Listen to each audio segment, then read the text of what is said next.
Yavatmal police दलातर्फे स्वातंत्र्याच्या अमृत महोत्सवी वर्षानिमित्त यवतमाळ जिल्ह्याचे पोलीस अधीक्षक डॉक्टर पवनकुमार बनसोड व दारव्हा येथील उपविभागीय पोलीस अधिकारी आदित्य मिरखेलकर यांच्या मार्गदर्शनात जिल्ह्यात अनेक उपक्रम राबविण्यात आले।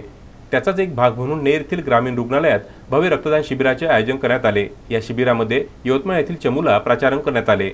यामध्ये डॉक्टर ज्ञानेश्वर तंबाखे, राहुल भोयर, मंगेश व्यवहारे, प्रतीक्षा नागदेवे, मोनाली खैरकारसह अन्य डॉक्टर उपस्थित होते। या शिबिरामध्ये सामाजिक संघटनेच्या कार्यकर्त्यांसह पोलिसांनी रक्तदान केले।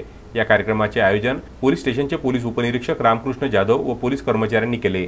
पोलीस अधीक्षक डॉक्टर पवनकुमार बनसोड, जिल्हा यवतमाळ यांच्या मार्गदर्शनात यांच्या सूचनेनुसार संपूर्ण यवतमाळ जिल्ह्यात रक्तदान शिबिराचे आयोजन करण्यात आलेले आहे। त्याच अनुषंगाने आज नेर तालुक्यात सुद्धा नेर पोलीस स्टेशनच्या वतीने ग्रामीण रुग्णालय नेर येथे रक्तदान शिबिराचं आयोजन करण्यात आलेलं आहे। त्यामध्ये सर्व पत्रकार, क्रीडा क्षेत्रातील सामाजिक संस्था, सर्व पोलीस पाटील, ग्रामीण भागातील सर्व तरुण उत्साही मंडळ आणि सर्व पोलीस स्टाफ, होमगार्ड यांना रक्तदान करण्याचे आवाहन करण्यात आलेले आहे।